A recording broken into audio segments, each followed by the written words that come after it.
शादी को 4 साल गुजर गए थे, पर अवनी को अभी तक कोई औलाद नहीं हुई थी।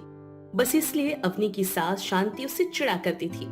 ऐसी एक शाम रोहित और शांति हॉल में बैठे हुए थे। तभी अवनी अपनी सास शांति और पति रोहित के लिए चाय लेकर आती है और अपनी सास को चाय देते हुए बोलती है। माँ जी चाय पी लीजिए।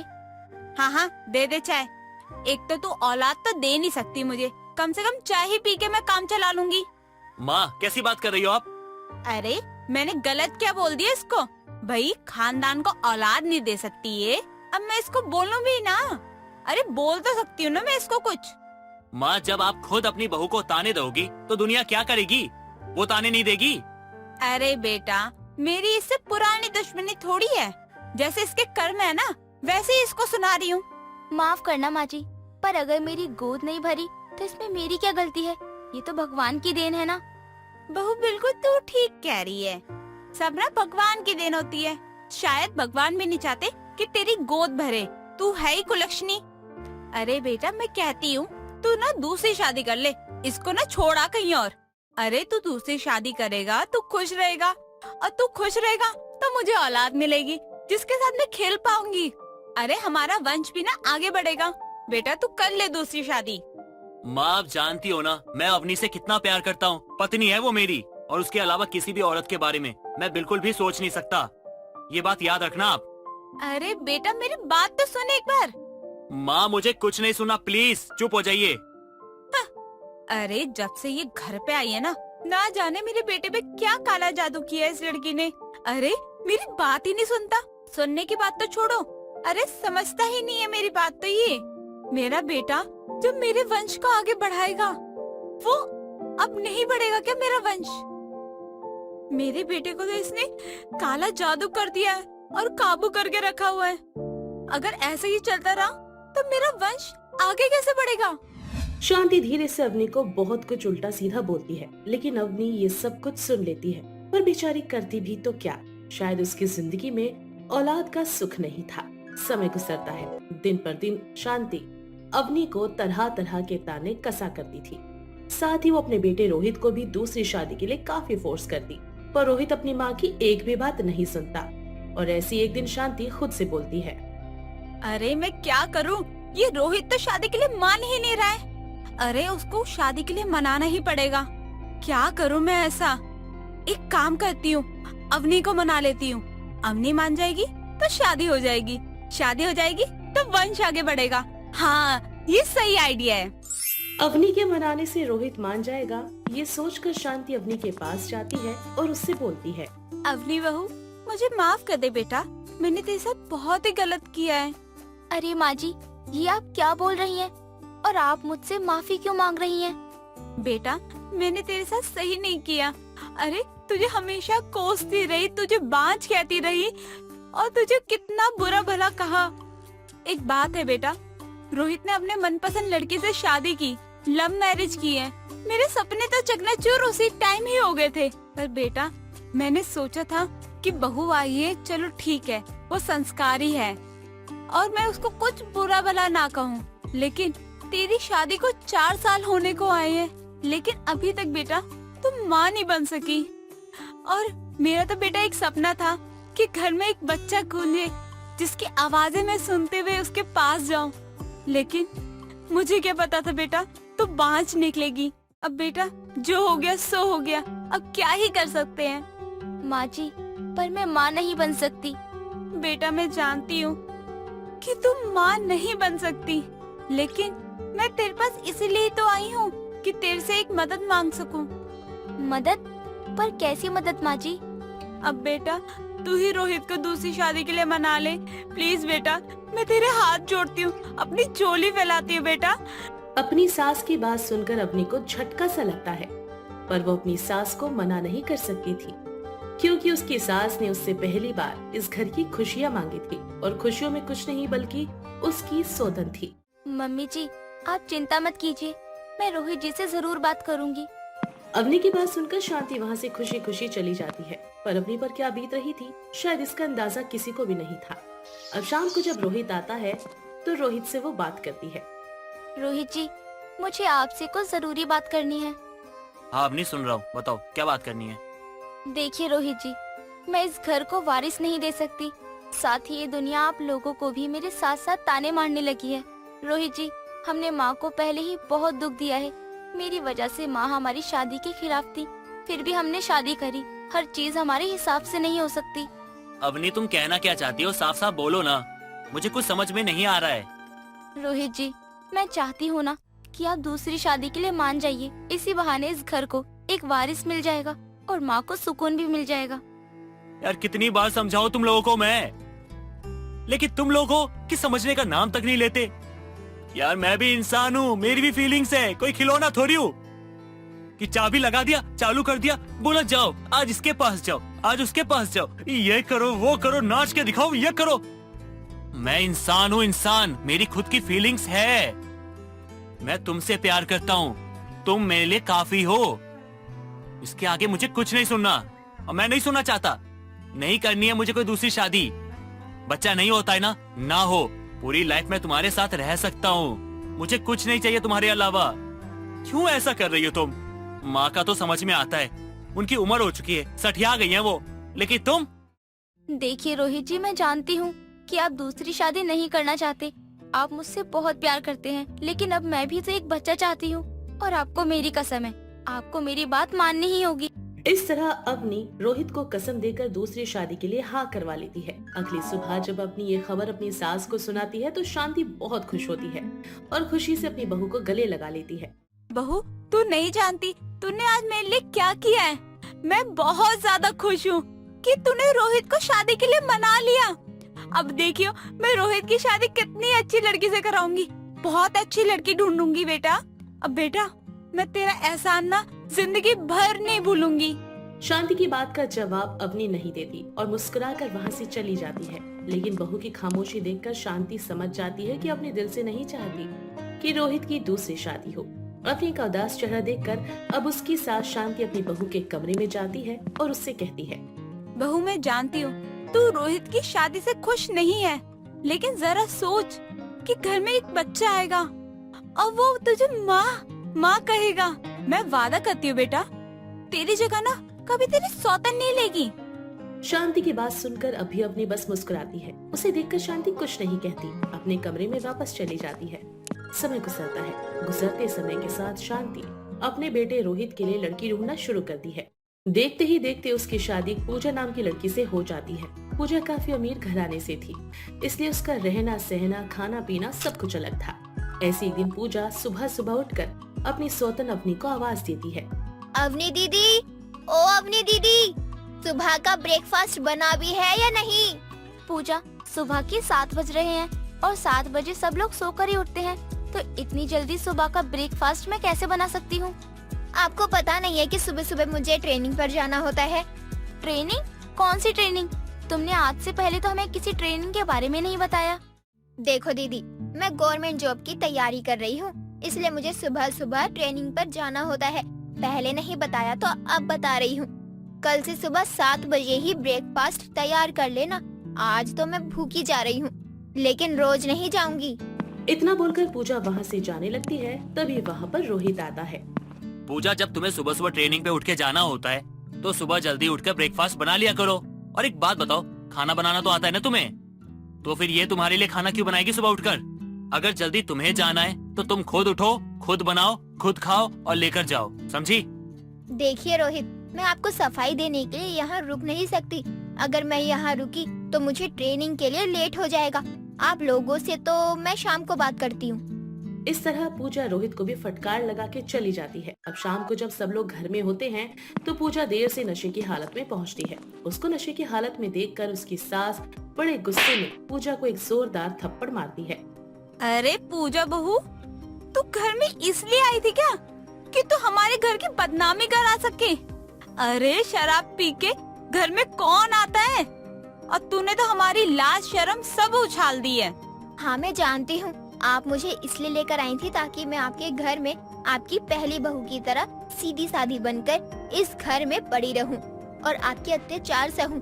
साथ ही आपके कहने पर मैं इस घर में एक बच्चा पैदा करके दूं। मेरे बस की नहीं है बच्चा पैदा करना। अगर मैंने अपना बच्चा पैदा कर लिया तो मेरे करियर का क्या होगा? वैसे भी शादी मैंने अपने माँ बाप के दबाव में आकर की है। मुझे शादी का कोई शौक नहीं था, और खासकर ऐसे इंसान से जो ऑलरेडी शादीशुदा है। अरे तुझे मेरे बेटे से शादी नहीं करनी थी तो मत करती, लेकिन ये दिन तो मत दिखाती मुझे।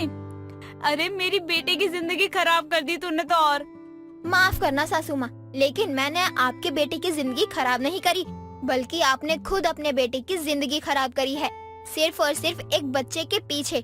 अरे बच्चा तो आप अनाथ आश्रम से भी ले सकते थे, लेकिन आपको तो शौक चढ़ा था ना अपने बेटे की दूसरी शादी करवाने का। अब जब आपने अपने बेटे की दूसरी शादी करवा ही दी, तो अपनी दूसरी बहू को भी झेलो, क्योंकि मैं आपकी पहली बहू की तरह बिल्कुल भी नहीं हूँ। इतना बोलकर पूजा अपने कमरे की तरफ लड़खड़ाती हुई पड़ती है, लेकिन तभी एक बार फिर से पीछे पलटकर अपनी सास के पास जाती है और उससे कहती है, सासू माँ, जिस मकसद से आपने अपने बेटे की शादी मुझसे करवाई है, वो मैं पूरा नहीं होने दूंगी। मैं एक गवर्नमेंट टीचर बनना चाहती हूँ, और वो मैं बनकर रहूंगी। लेकिन उस बीच अगर कोई भी आया तो मुझसे बुरा कोई नहीं होगा, चाहे फिर वो मेरा बच्चा हो या पति या फिर आप। पूजा की ऐसी बात सुनकर रोहित को बहुत गुस्सा आता है और वो पूजा को एक जोरदार तमाचा मारते हुए कहता है, आखिर चाहती क्या हो तुम? बोलो ना, क्या चाहती हो? हम सबकी जिंदगी को नर्क बना के रख दिया तुमने। नरक मैंने नहीं, बल्कि तुम लोगों ने खुद बनाई है अपनी जिंदगी। अरे मैं तो एक सिंपल सी लड़की थी, मुझे पढ़ाई करनी थी, मुझे सरकारी टीचर बनना था, लेकिन मेरे माँ बाप की इतनी हैसियत नहीं कि वो मुझे पढ़ा सके, इसलिए उन्होंने मुझे तुम्हारे हाथों बेच दिया, और खरीदने वाला कोई और नहीं बल्कि तुम्हारी माँ थी रोहित। वरना तुम खुद सोचो, एक कुंवारी लड़की एक शादीशुदा इंसान से भला कैसे शादी करेगी। इतना बोलकर पूजा वहाँ से चली जाती है। पूजा की बात सुनकर अब रोहित और अवनी भी बहुत बुरा फील करते हैं और शांति से सवाल करते हैं, माँ जी, जो पूजा ने कहा वो सच है क्या? आपने पूजा के बदले उसके माँ बाप को पैसे दिए थे? हाँ बेटा, मैंने पूजा के माँ बाप को पैसे जरूर दिए थे, लेकिन मुझे नहीं पता था कि ये लड़की ऐसी निकलेगी। अरे बेटा, मैं तो घर का भला ही चाहती थी। अरे मुझे क्या पता था ये लड़की इतनी घटिया और निकम्मी निकलेगी। बस कीजिए माँ, बस कीजिए। कितना गिरेंगी आप? हाँ, घटिया है ये घटिया है। पूजा घटिया है। पूजा घटिया नहीं है माँ, आपकी सोच घटिया है। आपने अपने स्वार्थ के लिए हम सबकी जिंदगी को खराब कर दिया माँ। इस बेचारी का सपना था कि वो सरकारी टीचर बने, लेकिन आपने क्या किया? इसके सपनों को चकनाचूर कर दिया। लेकिन अब ये बनेगी और मैं इसे बनाऊंगा, मैं करूंगा सपोर्ट। और जिस दिन ये सरकारी टीचर बनेगी उसी दिन इसे डाइवोर्स दे दूंगा और अलग हो जाऊंगा। और उसी दिन माँ, आपसे भी मेरे सारे रिश्ते खत्म हो जाएंगे, याद रखना आप। रोहित की बात सुनकर शांति को अपने किए पर बहुत पछतावा होता है। रोहित पूजा के पास जाता है और उसके सामने एक डील रखता है। देखो पूजा, मेरी माँ ने तुम्हारे साथ जो कुछ भी किया वो गलत है, और मैं तुमसे वादा करता हूँ कि तुम्हारे सारे सपनों को मैं पूरा करूंगा और इसमें तुम्हारी मदद भी करूंगा। जिस तरह से मैंने तुमसे ये वादा किया है, उसी तरह से तुम भी मुझसे एक वादा करो। कैसा वादा? यही कि जिस दिन तुम्हें सरकारी नौकरी मिल जाएगी, तुम मुझसे, मेरे परिवार से दूर चली जाओगी और खुद की जिंदगी की एक नई शुरुआत करोगी। पूजा रोहित की बात से सहमत होती है और समय का पहिया यूं ही चलता है। देखते ही देखते 6 महीने गुजर जाते हैं और इन 6 महीने में पूजा एक सरकारी टीचर बन जाती है और समय आ जाता है पूजा उन्हें छोड़कर यहाँ से जाए। कुछ ही समय बाद डिवोर्स के पेपर भी आ जाते हैं और इस तरह पूजा और रोहित एक दूसरे से डिवोर्स लेकर अपने अपने रास्ते हो जाते हैं। कुछ ही दिन में रोहित भी अपनी पत्नी के साथ घर छोड़कर जाने लगता है, लेकिन शांति अपने बेटे के सामने हाथ जोड़कर माफी मांगती है। बेटा तू कहाँ जा रहा है मुझे अकेला छोड़कर? अरे बेटा, मुझे भी साथ लेके जा, मैं तेरे हाथ जोड़ती हूँ बेटा, मुझे माफ कर दे। बेटा मैं लाचार हूँ, मुझे ऐसा अकेला छोड़ के मत जा। नहीं माँ, बहुत देर हो चुकी है। अब मैं अपनी पत्नी के साथ उस घर में नहीं रह सकता जहाँ पे उसे बांझ होने का ताना दिया जाए। इतना बोलकर रोहित अवनी का हाथ पकड़कर उसे बाहर की तरफ ले जा रहा था कि तभी अपना हाथ छुड़वाकर वो रोहित को समझाते हुए कहती है, रोहित जी, कि आप क्या कर रहे हैं? जैसा माँ जी ने हमारे साथ किया, अगर वही चीज हम भी माँ जी के साथ करेंगे तो उनमें और हमें फर्क ही क्या रह जाएगा? और तो और, गलती तो इंसान से ही होती है ना। अगर माँ आपसे माफी मांग रही है तो उन्हें माफ कर देना सही रहेगा। और इस तरह रोहित अवनी की बात सुनकर अपनी माँ को माफ कर देता है, जिसके बाद सभी एक दूसरे के साथ खुशी खुशी रहने लगते हैं। सुमित्रा अपने बेटे रोहित के लिए एक सुंदर सी बहू ब्याह कर लाई थी। सुमित्रा की बहू इतनी सुंदर थी कि हर कोई उसकी तारीफ कर रहा था। अब सुमित्रा की बहू की मुंह दिखाई को उसकी पड़ोसन विमला का आना होता है। अरे सुमित्रा कहाँ है? जरा अपनी बहू की मुंह दिखाई तो करवा दे। हाँ हाँ क्यों नहीं, मुझे तो तेरा ही इंतजार था। अब तक मोहल्ले के अधिकतर लोग मेरी बहू की मुंह दिखाई करके जा चुके हैं, तू भी देख ले। अब सुमित्रा अपनी बहू को बुलाती है। सुमित्रा की बहू सीमा भी मोटे जैकेट और सर्दियों वाले सूट सलवार, पैरों में जुराब और सोल ओढ़े हुए हॉल में आती है। ये लो, मेरी बहू भी आ गई। अब कर ले तू मेरी बहू की मुंह दिखाई। वैसे भी शगुन लाई है या नहीं? अरे शगुन तो मैं लेकर आई हूँ, लेकिन मुझे समझ नहीं आ रहा है कि तेरी बहू ने इतनी गर्मी में इतने गर्म कपड़े क्यों पहने हुए हैं। ये शॉल, ये जुराब, ये सर्दियों के सूट, ये क्या है? अरे बहू सच में ये सब क्या है? ये तो विमला ने नोटिस कर लिया, वरना मैंने तो ध्यान भी नहीं दिया था तेरे इन कपड़ों पर। माँ जी, मुझे गर्म कपड़े इसलिए पहनने पड़ते हैं क्योंकि ये शरीर से जितना पसीना आता है उतना फिगर मेंटेन रहता है। फिर तो तेरी सास और मुझे सर्दियों वाले कपड़े पहनकर घूमने चाहिए ताकि हमारा मोटापा भी कम हो जाए। क्यों, सही कह रही हूँ ना बहू मैं? अरे नहीं नहीं, इसके साथ डाइट भी फॉलो करना होता है और ये सब आप लोगों के बस की नहीं है। वैसे भी आप लोगों की उम्र हो चुकी है। अरे बहू, अब तो घूंघट हटा दे। अब जब इतनी बोलचाल हो ही गई है तो मैं भी तो देखूं कि आखिर सुमित्रा की बहू कितनी खूबसूरत है, जिसका सारा मोहल्ला दीवाना हुआ फिरा है और इतनी तारीफें करता है। अब विमला जैसे ही सीमा का घूंघट हटाती है, विमला सुमित्रा की बहू को देखकर हैरान रह जाती है, क्योंकि वाकई सीमा बहुत ज्यादा सुंदर थी। लेकिन उसके गर्म कपड़े पहनना उसकी सास सुमित्रा, ना ही विमला को कुछ समझ आता है। अच्छा ठीक है बहू, अब तू कमरे में जा, या ऐसे कर 2 कप चाय बना ला मेरे और विमला के लिए। अरे बहू, अब तो उतार ले गर्मी के कपड़े। किचन में तो इतनी गर्मी लगती है। ना जाने सुमित्रा तेरी बहू कैसे शौक पाल रही है। मुझे भी बड़ी हैरानी हो रही है, इतनी गर्मी में गर्म कपड़े भला कौन पहनता है? अरे इसके दिमाग पे ना किसी दिन गर्मी चढ़ जाएगी। इतनी गर्मी में जुराब चढ़ा के बैठी है। आज ही इसकी माँ को फोन करके इसकी शिकायत करती हूँ। अरे जरूर कर, लेकिन ये कौन सा तरीका है मोटापा घटाने का? सुमित्रा और विमला को इधर बातें करते हुए काफी समय बीत चुका था। तभी विमला को अचानक याद आता है कि सुमित्रा ने अपनी बहू को चाय बनाने के लिए किचन में भेजा था। अरे सुमित्रा, इधर उधर की बातें करना छोड़ और तू मुझे ये बता, तूने अपनी बहू को चाय बनाने के लिए किचन में भेजा था ना? और अब 20 मिनट से ज्यादा हो चुके हैं, लेकिन तेरी बहू चाय लेकर नहीं आई है। अरे ये तो मैं भूल ही गई थी, रुक अभी देख कर आती हूँ। कहाँ रह गई? कहीं चाय बनाकर खुद तो नहीं पीने लग गई किचन में? इतना कहने के बाद ही सुमित्रा किचन में जाती है, लेकिन वो देखती है कि किचन में उसकी बहू बेहोश पड़ी है और चाय जल चुकी है। अरे विमला जल्दी आ किचन में, ये देख क्या हो गया। मेरी बहू भी बेहोश हो गई और चाय भी जलकर कोयला हो गई। अरे बाप रे, ये इसके गर्म कपड़े पहनने का नतीजा है। इसके ऊपर पानी डाल, ये होश में आएगी। सुमित्रा जल्दी से अपनी बहू का मोटा जैकेट, शॉल हटा देती है और अपनी बहू के ऊपर पानी डाल देती है। तब जाकर सीमा को होश आता है। मैं ठीक हूँ ना? मैं कहाँ हूँ? मुझे तो एक पल को ऐसा लगा कि अब मेरी जान निकल जाएगी। बहू, ये सब तेरे गर्म कपड़े पहनने का नतीजा है। मैं तो तुझे पहले देख के कह चुकी थी कि ये सही तरीका नहीं है मोटापा घटाने का। इससे तुझे गर्मी लगेगी, चक्कर आएंगे और तू बेहोश हो सकती है। अब तू मेरी बात कान खोल कर सुन ले। अगर तूने गर्मी में गर्म कपड़े पहने ना तो तुझे मैं मायके भेज दूंगी। फिर तेरे माँ बाप तेरे लिए लड़का ढूंढते रहेंगे और मैं अपने बेटे की दूसरी शादी कर दूंगी। सीमा को अपनी सास की धमकियों से कोई फर्क नहीं पड़ता, और तो और वो गरम जैकेट और जुराब दोबारा नहा धोकर पहन लेती है। बहू, तुझे मैंने मना किया था ना कि ये कपड़े नहीं पहनने हैं, तो फिर भी पहन कर आ गई। चल इन्हें उतार दे और गर्मी के हल्के कपड़े पहन ले। माँ जी, मैंने अपने रंग रूप को इतना सुंदर बनाने के लिए बहुत मेहनत की है। मैं घर पर जब भी रही हूँ तो मुझे मोटे गर्म कपड़े पहनने की आदत है, जिस वजह से मैं गर्मी में बेशक चक्कर खाकर गिर जाऊँ, लेकिन गर्म कपड़े पहनना नहीं छोड़ सकती।